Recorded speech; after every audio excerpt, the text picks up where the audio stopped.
Love podcasts, hate nonsense. It's the PoliticsJOE podcast, ladies and gentlemen. Yeah, we do.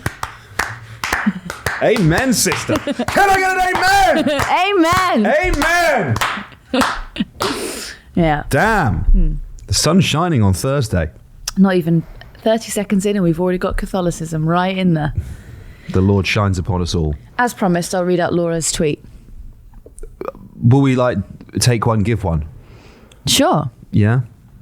So, producer Laura, according to the Institute for Government, 12 cabinet ministers have lost their seats since 1974. 12 cabinet ministers are predicted to lose their seat at this election alone. Good tweet from Laura. Wow. That is substantive, Laura. What have you got for me? I like this one. Aren't you on telly? Thanks. Thanks. I thought that was a good one. It's good because it's nice that you've read that out, but it's also a slight jibe about how late I was today. How was Good Morning Britain? I didn't even get on. No. Well, because it was D-Day. Yeah. So it was me and Ed Vaizey waiting. We were in the wings. And Lord Ed Vaizey. Above Normandy. Yeah. How do you reckon you and Ed Vaizey would get on against the Nazis? I think I'd be better at it than him. Do you? Yeah. I would revert. No. Did you catch any of LBC this morning? I did not. Nick Ferrari was doing... It's the 80th anniversary of D-Day, if no one was aware. And obviously the invasion began in the morning. And he was doing it play by play as if he was commentating on live sport. That's what Radio 4 have been doing too. So it was like the naval bombardment's just finished and they've landed on Omaha Beach. It's like 7:20. Which I enjoyed. I thought it was a vibrant way to tell the story. But I also think revealing, perhaps. I much prefer when news broadcasts use their D-Day or coverage to talk about veterans. I much prefer that. Like not like the moment of D-Day. I prefer like, here's this veteran who set up a breakfast club. Here's this guy who's doing this. And I love things like that. Yeah. That really gets me right there. There's not many of them left. They're dying out. Well, no, they don't necessarily have to be from D-Day. They could be, Okay, sure. you know. But I think an important point, though, that memory of that event is it's passing, isn't it? It's going to leave living memory soon. Well, as is the state of time, I suppose. Yes. Like sands through the hourglass. Captain Tom will walk again. Does that mean we can't have a sense of melancholy? Does that mean we can't appreciate the emotional significance? I do appreciate the emotional significance. Because if you were 19, yeah, you're 99 now. He's so good at maths. Like, there's not going to be many of them left. Well, there aren't many of them left by comparison, but... Yeah. You know who has been really grinding my gears this morning? Tell me. And I've just had a long cab ride to stew over it. Right. Those two Labour lot in Wales who couldn't be bothered to turn up yesterday for the vote of no confidence in Vaughan Gething. I want to see a doctor's note. Listen, fellas, I don't believe you're ill. Don't believe you. And if you were ill, unless you've got bubonic plague or the norovirus, then you should have come in. Get up, you lazy whatevers. Get up and go and put your vote in. It would have taken you 10 minutes. Do you think? I just think that's really terrible. Oh, I'm too sick. Don't fool me. Show me a doctor's note. I think there's two options here. Yeah, go on. Well, there's three. The first option is that they're actually ill. Yeah. The second option is they were too cowardly to come in and vote against Vaughan Gething, to put in their vote of no confidence. The third option is that they were... wait, what have I said? Legitimately sick. Phoning it in. Or they have such contempt for the process that they think they're above it, that they didn't bother, that they just went, screw it, I'm too good for this process? I want to know. And you know what? Plaid Cymru were having a good time this morning. Oh, they were out and about on the broadcast runs. This is extremely important. Shut up. I'm trying to think which is more significant, your apparent war on statutory sick leave or your apparent war on Welsh devolution. I don't believe that they were sick. Right. I don't believe them. Sounding an awful lot like a foreman. Oh, sorry. The reason that I'm annoyed at Plaid Cymru is because that they could have... I keep saying it wrong. Is that what you're laughing at? Cymru, whatever. Sorry, I'm actually Welsh, so I get a pass. Yeah. Evans. Yes. I'm not Welsh. I hate that I've let that go. Okay. I did never tell anyone that I'm Welsh. Is it a point of embarrassment for you, is it? No, not at all. I love Wales. Not at all. I lived there for 3 years. I know, you have a lot of deep respect for the language.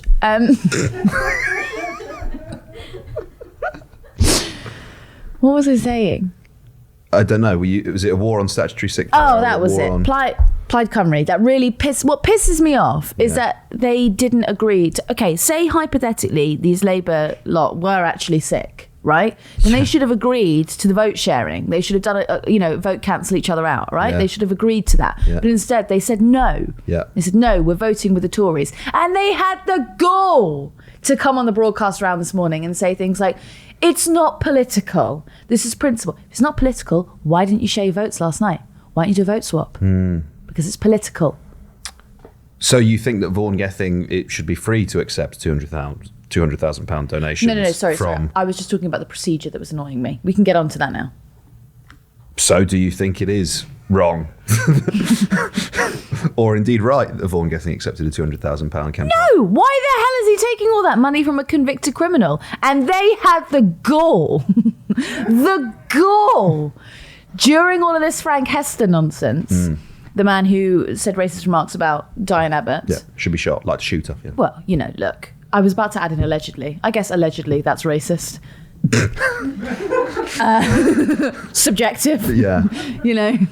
Water subjectively wet also. How many coffees have you had this morning? You're on fire, I've had Santina. 2 hours of sleep. Yeah, you're fucking flying. I love it. Yeah, so they had the gall to bring up Frank Hester and his donations. Oh, they took an extra £5 million from Frank Hester. Yes, that is very bad. Do you know what also is very bad? Taking £200,000 from a convicted criminal who, by the way, has been awarded, or was about to be awarded, a contract with the Welsh Government. Very bad. Yeah, it seems sus, that, doesn't it? Yeah. Allegedly sus. This is great. I really feel about Wales, So do I. I love Wales. So what is your problem with their language? No. Right, fine. Fine. In my youth, I went to Cardiff Uni, so I lived in Cardiff for 3 years. I love Wales. I love Cardiff as a city. I love the Welsh people in particular. And once upon a time, I wrote a rather inflammatory column questioning the efficacy of spending, millions of pounds on dual signage, dual writing of letters, dual everything within Wales to try and perpetuate the existence of the Welsh language when Wales is as stricken with poverty as it is. And I questioned the validity of spending that money on language enrichment and history when I thought that money could be spent better elsewhere. Now, did I say that the Welsh language could be consigned to the dustbin of history? Yes, I did. And would I make that point in those terms now? Probably not. Mm-hmm. Do I think it's fair to ask the question? Yes, I do. I think the greatest indicator of sort of the lack of feasibility of the Welsh language is that Welsh people don't speak it themselves, express very little interest in speaking it themselves. In South Wales, I should specify. They haven't earned it. In North Wales, they love it. They do love it up there. And that's also a bit of a get out of jail free, by the way, whenever the Welsh get angry at you.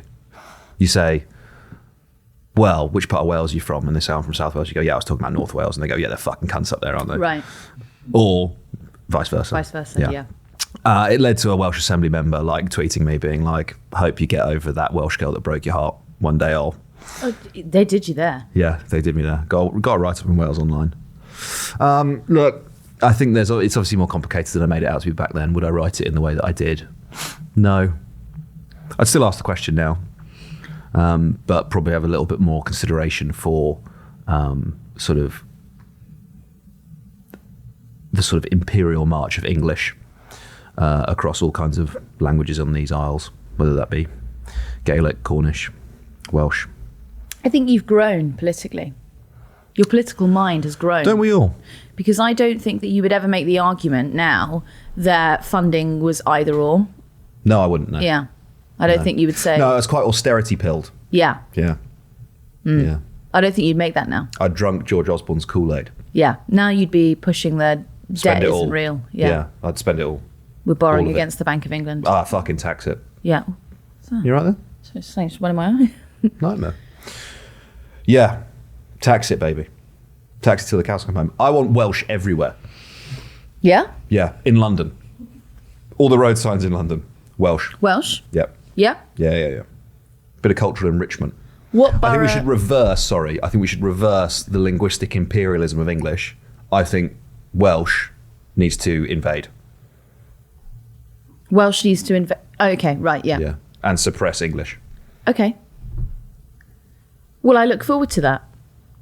Me too. Yeah, it is what it is. I also think you're sort of just within journalistically, if you were happy to publish it at the time, you don't get to regret it later. Like, you stood over it at the time, you have to stand over it afterwards. Yeah. I guess that's sort of why I would always say to young women, don't write about terrible experiences that have happened to you just to get a column. Yeah. Because they won't book you again. They just want you in that moment in time. I mean, that's... And the comparison to that is important here because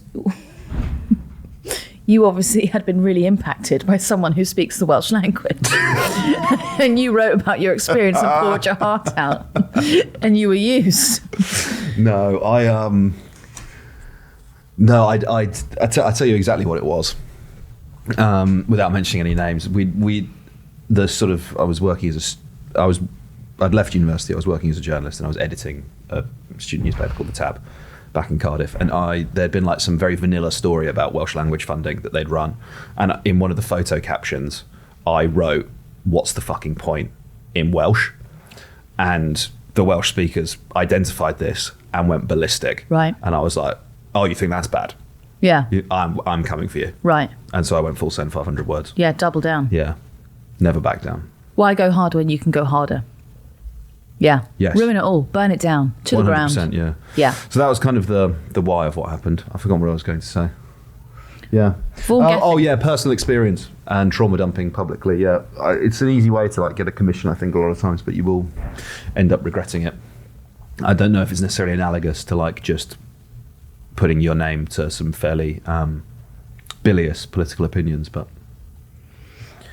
yeah. Do you know what makes me want to take dramatic steps to burn this country to the ground? Tell me. Parking. This is just a segue so you can talk about how you parked that car yesterday. It wasn't, but you are so right. We should. I promise you. It's because I was adding time onto the car park. You're so right. Yeah.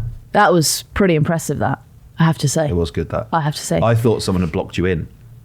I think a lot of people on Twitter thought that too. They didn't understand that I'd actually just skillfully... The red car you'd parked there. Yeah. Because people were replying like, what a dick. And I'm like, no. I'm the dick here.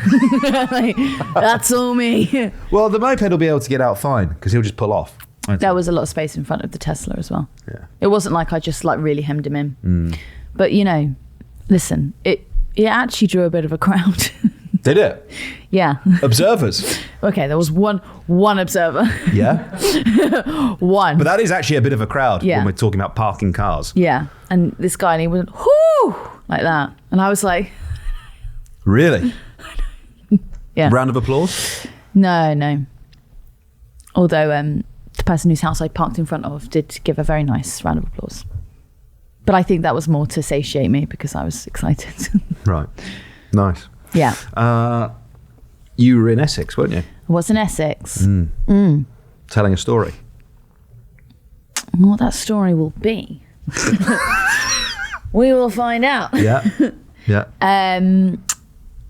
There's a group called Doctors Without Borders who have pitched up in front of a detention centre. It's not quite a detention centre. Processing centre. It's not quite a processing centre either, because the Home Office would like to call it a processing centre, but most of the asylum seekers who have been there are about 580 men who are there, and they're meant to be there between 6 and 9 months. Sorry, Laura has just texted me to say Doctors of the World. What did I say? That would be Médecins Sans Frontières, wouldn't it? Sorry about that. Which is different. Doctors of the World. Funny you say that, because one of the doctors was actually wearing that T-shirt. What a guy. Well, actually, it sounded like that. It had some French writing that had an M and an F, so I'm guessing it's that. Yeah. Anyway, Doctors of the World pitched up in front of this site. They're meant to be there 6 to 9 months. A lot of them have been there 9 months and over. Oh, nice. And they're not hearing from the Home Office about their application. It doesn't seem to... A lot of them are complaining that they don't know what they're doing. They're sort of sitting ducks. Well, they're in limbo, aren't they? Because whilst you're being processed, you can't go and get a job. You can't go... You're just stuck. You're stuck. You're waiting. Yes. Yeah. And they report that the conditions are pretty terrible. The Home Office say they're okay. And they staged a sit-in on the road yesterday, which we were there for by chance. And they were speaking to residents about their grievances. But basically, there's a really high mental health. So the Home Office's own statistics show that there's an extremely high suicide rate there. And that's why Doctors Of the World have pitched up outside. They're treating them. Yeah. It's like a mobile clinic, right? It is a mobile clinic. Support. Looking forward to seeing the piece. It'll be on PoliticsJOE imminently, possibly within the day, possibly. Quite possibly. We will see. There's a lot to work with there. There is a lot to work with there. Videographer Sam has got some good visuals for you. Has he? Well, he was like trying out some new moves. Yeah, that he was quite excited about. I look forward to seeing them. Well, I do too. He reckons the colour's going to pop. Now you're speaking my language, maybe, and it's not Welsh. That's very funny. Sorry, that was a delayed, but that was very good. Would you have taken money from a convicted criminal to become... Who's to say I haven't already? Very good. Very good. Can neither confirm nor deny. Yeah, look, all's fair in politics, isn't it? There is probably a point to be made. A lot of Russian money floating around some political parties in this country, isn't there? Oh, look, who's to say that that's criminal? Well, exactly. Certainly not us. We don't have the legal budget to defend ourselves. No. We would never say something like that. There's probably something to be said about how the first black man to lead Wales is being held to higher account than any of his Westminster counterparts. Because let's just talk about it. Fucking hell, all right. It's a therapy now. There's been, an extraordinarily high level of corruption in Westminster. The COVID contracts, for one. Misleading the House, another. And that took a very long time to depose that leader, and a lot of those people who might have been involved in the contracts or might have known about the contracts are still running for office again. So there wasn't really any recompense for the public, right? Whereas Vaughan Gething, who in my opinion should not have taken that money, but he is straight out the door. Bang. Out. Isn't that a good thing? Gosh, that's interesting, isn't it? On D-Day, rescue operation launched after migrant boat. Did you see the British paratroopers having to go through customs when they landed in Normandy? That's what they fought for, boys. You like this? You like that? I saw Al Murray tweeted it and was like Operation Single Market Garden, which I thought was quite a nice play on words. That is very nice, isn't it? Well, isn't that a good thing then? If you're saying that there's been other instances of dodginess happening in Westminster and it takes ages to come to fruition, come to pass, come to justice. Vaughan Gething takes the 200 grand donation. Turns out the guy's been convicted of environmental offences. No confidence vote. He loses. That's a good thing, no?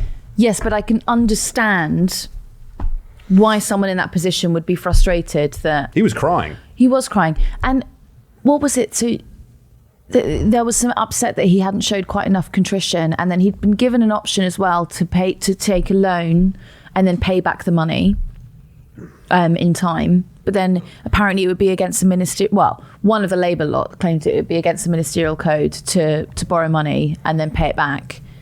I don't think it would be, but I'm happy to be corrected. I think if it's open and transparent, it wouldn't be. Because I think they were going off the line that you can't donate into his campaign fund, whereas that wouldn't be technically a donation to his campaign fund. Yeah. Do you know what I'm saying? Yeah, I do, yeah. How do you feel about politicians crying? Pro? Con. Huge con. Con! What about you? I like it. Oh. I like it a lot. Are you just being devil's advocate? No. When Ed Davey was talking the other day about his son John. Oh, that's cry-worthy. Yeah, so, okay. Whether or not the cause of the crying is legitimate or not, conversation for, we can debate the pros and cons of each instance of crying till the cows come home. But broadly speaking, I think for if you want to be a leader, having like some degree of emotional depth and resonance is a very important thing. I think it's one of the things that Tony Blair did very well. And it's quite a damning indictment, I think, of the kind of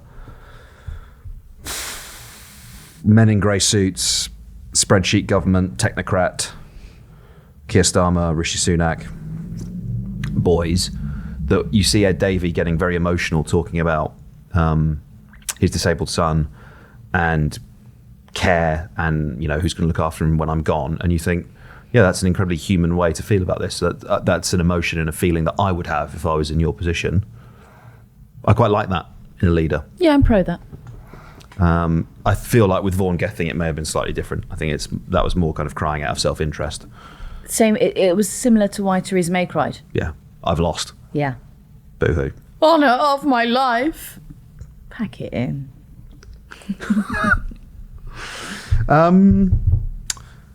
Should we do a quick one on the old £2,000 tax? Can we do a quickie on that? Yeah. Could you give us like what's happened with the story so far, from the debate to now? So during the leaders' debate, yes, Julie and Rishi were enjoying an exchange in which Rishi Sunak said that Labour's spending plan would cost each taxpayer £2,000 per year. That was based on an estimate excluding any moving around parts of money, reallocating funds, reallocating tax, new taxes. And Rishi Sunak and the Conservatives said that had actually come from official Treasury civil servant documentation. It was a sum that was added up by them. The Permanent Secretary to the Treasury has written to him to say, no, it hasn't. That's not our figures. The civil servants work really hard. Please don't politicise us. And now we're in mudslinging territory, which I don't think is good for either of them, where Labour are out and about calling Rishi Sunak a liar. There's also large swathes of Twitter blaming it on Julie Etchingham, which it categorically is not her fault. And Rishi Sunak is getting away with the fact that actually his spending plan, or his proposed spending plan, as worked out by The Spectator yesterday, will actually cost the taxpayer £3,000 a year. Yeah, they were like, this is by your own maths, Rishi, this is what it's going to cost. Which I thought was it's quite tough when you're the Tory party and even The Spectator is coming for you in that way. Here's my problem with all of this conversation. Both of these parties treat tax like it's a dirty thing. They're both like, you fucking love tax, you dirty communist. Same with Labour to the Tories as well. And actually, tax is good. Tax and spend. And I think it's quite revealing in the same way when we were talking about the debate yesterday, when neither of them wanted to put up their hands, and that was about raising income tax, VAT or national insurance, and that was quite revealing about the level of fiscal consensus between the two main political parties. It's not a particularly radical thing to suggest that a government should raise taxes in order to invest or in the instances of the sort of the forecasts and predictions of the departmental cuts that the government is going to have to make after Jeremy Hunt's latest rounds of national insurance cuts, you could raise taxes to just mean that those government departments don't have to cut their budgets. Either way, tax is good. And it's quite revealing about the politics of the two parties that neither of them are prepared to say that. Well, I think what they're relying quite heavily on, both of them, is in order to you've either got to have quite extreme economic growth, or you've got to have higher taxes, right? In order to achieve the public services that we all want and desire, in order to, I don't know, quote unquote, fix the NHS or have any of these wonderful shiny plans that either of them have introduced, you've got to do one of those two things, right? And both of them are relying really heavily on creating a climate in which the economy thrives, and therefore there'll be more money in the exchequer from the taxes that are already in place, because people are earning more, to pay for those things. That's a really long-term plan. It's not going to happen overnight, and neither of them are talking about a way to stimulate the economy into providing that growth. They're basically really going, both of them quite laissez-faire and sitting back and going, it'll happen. If I'm in charge, it'll happen. Yeah. And that's just not conducive to anything. No, it's not. Yeah. And you can't have Northern European public services with an American taxation system. Oh, here he goes. Well, you can't, can you? No. So what we do, we take away the Welsh language. Right. All the money we've saved there. Yeah. We put into... it's like the operating costs for 6 hours of the NHS or something, isn't it? It's not even that. What a good 6 hours they'll be. We'll get it all done then. Yeah. And then we can clear the start backlog. afresh. Yeah. Yeah. Nice. Very good. I think we might call it. Yeah. I think we might call it a tight 30 there. Call an election. I reckon the election is coming around. Yeah. Do you? Yeah. What do you reckon? October, November? Yeah, I think early 2025. Ava Centenary, it's been a pleasure. Well, Ollie Dugmore. If I could say it in Welsh, I would. By tomorrow, I hope. Wait, before we go, I have to tell you something. What is it? We talked about the bubonic plague the other day. Yeah. Friend of mine messaged me to say she was the receptionist at the Museum of London when they were excavating one of the big plague pits, and people were bringing in skeletons all the time, to the point that she would be fielding calls all the time and then looking at these skeletons, and she can actually tell you now if one of these skulls has got syphilis or had the plague, what it died of. Really? Yes. Wow. Isn't that cool? Yeah, that's really cool. On the plague question, though, from what I could establish looking into it afterwards, if the corpse is dry, if it's just bones, you'll be fine. But if there was still tissue there, why would there still be tissue there? Well, for example, if the plague pit was in a boggy marsh. Oh my God. Okay. Then there would still be a bacterial risk. Right. Okay. So food for thought for anyone excavating a plague pit in the near future, particularly if it's in a sort of peaty area. Don't go near it. I reckon you could... do you think that it would be good for growth of your small holding if you had access to a plague pit? That boggy marsh, do you think that would be good for tomatoes? No. Right. Okay. A personal preference, or you actually don't think it would be good for it? No, boggy marsh is not an ideal terrain to grow a tomato in. Oh, right. Thank you. Could start a rice paddy, maybe. That's interesting. So we could have rice fields. Well, I don't think we could have rice fields, but that would be something. From the plague. I don't know why, but that's just reminding me that Rudy Giuliani has now got his own brand of coffee. And he doesn't look like any of the photos on the front. No. He looks better. God, do you remember when he was dripping at the Four Seasons? There was a really fun 2 minutes on Twitter before everyone figured out it was probably hair dye or something like that, where people actually thought like he had a brain leak or something. He's actually made of wax and melting in the sun. Yeah. A simpler time, perhaps. Yeah. Is that us? Yes. That's us. Always a pleasure, never a chore. Indeed. Until next time, goodbye.